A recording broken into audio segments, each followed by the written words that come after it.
Hey there, future business owners. Today we're diving into something that keeps me up at night. Why do so many small businesses fail? And more importantly, how can we stop it from happening to you? This is the Finance Virtuoso channel. If you're new here, hit subscribe and the notification bell for the best money tips and tricks. Let's start with some hard truth. 50% of small businesses fail in their first year. Of those that survive, 75% fail in the next 5 years. Pretty scary, right? But here's the thing, these aren't just numbers. These represent real people, real dreams, and real consequences. I've seen it happen to friends, family members, and colleagues. But I've also seen what makes the successful ones work, and that's exactly what we're diving into today. Let me paint you a familiar picture. You're sitting at your desk, crushing it at your job. You're the go-to person, the one everyone relies on. But there's this nagging feeling. Maybe your boss just made another questionable decision, or you're tired of making someone else rich. Then it hits you, I could do this better on my own. Sound familiar? I've been there. But here's the truth bomb that nobody talks about. Being great at your job doesn't mean you'll be great at running a business that does that job.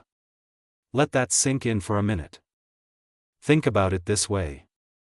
Let's say you're an amazing chef. You create dishes that make people's taste buds dance. So naturally, you think, I should open my own restaurant. But here's the catch, running a restaurant isn't just about cooking.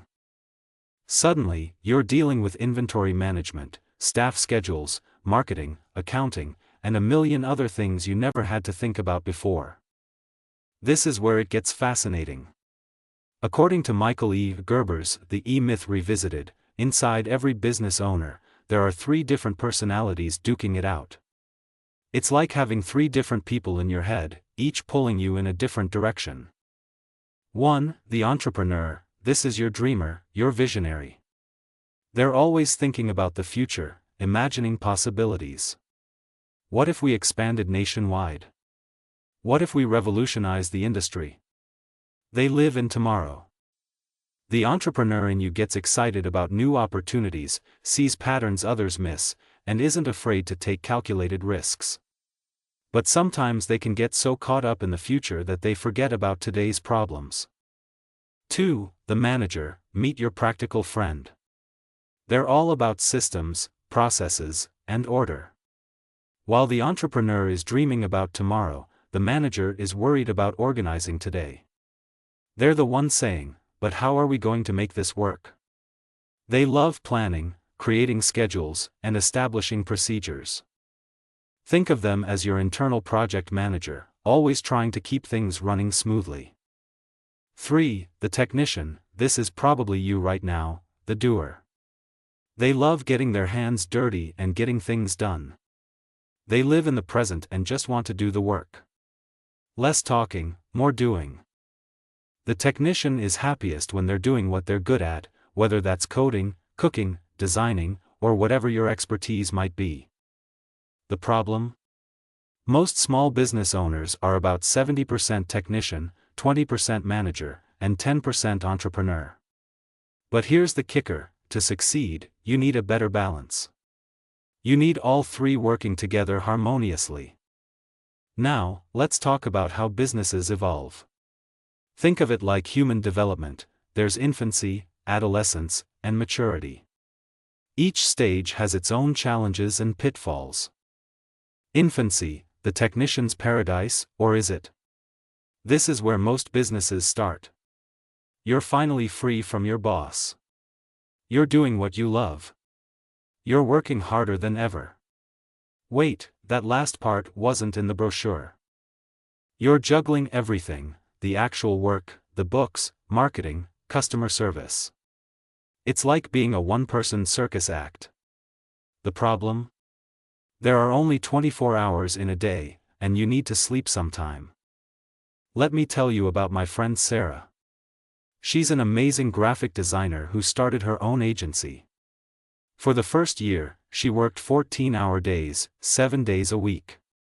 She was doing the design work, managing client relationships, handling invoicing, doing her own marketing, everything. She was making money, but she was exhausted. That's not freedom, that's just trading one boss for another, more demanding one. Adolescence, growing pains. This is when you finally admit you need help. Maybe you hire your first employee, let's call him Harry. Harry's great at accounting, which you hate. Suddenly, life gets easier. Harry starts taking on more tasks, and you can breathe again. But then problems start creeping in. Things aren't done exactly your way.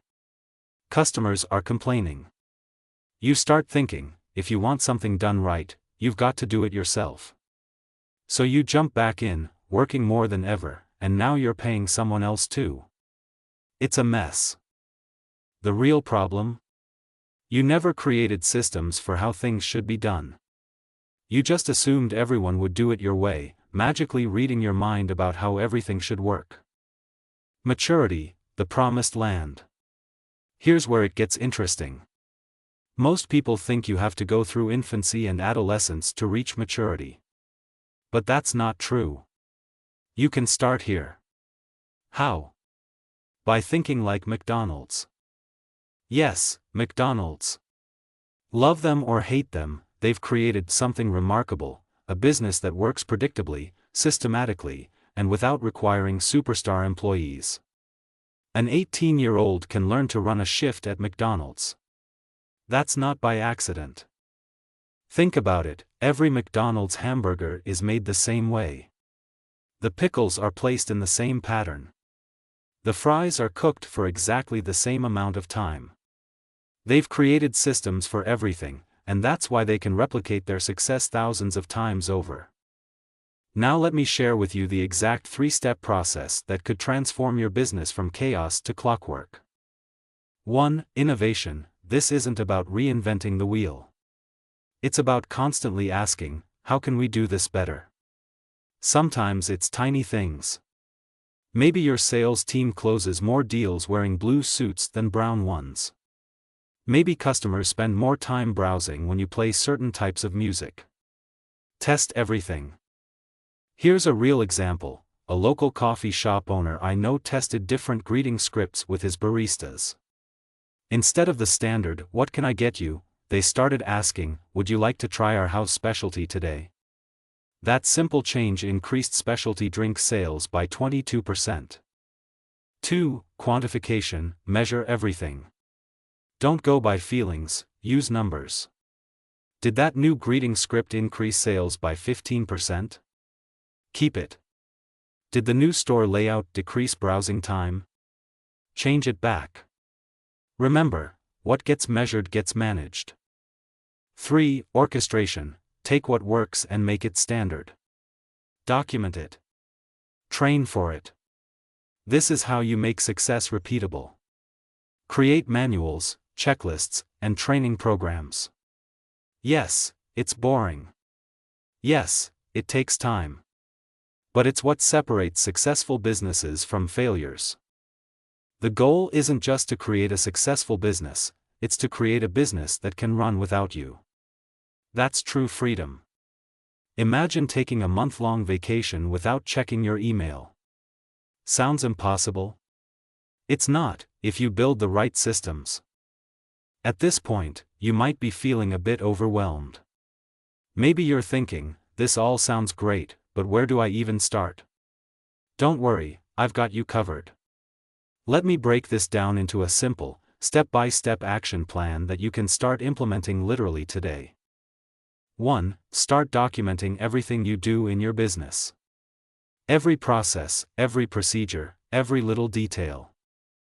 2. Create systems that anyone could follow. If it requires your unique genius, it's not a system. 3. Test and measure everything.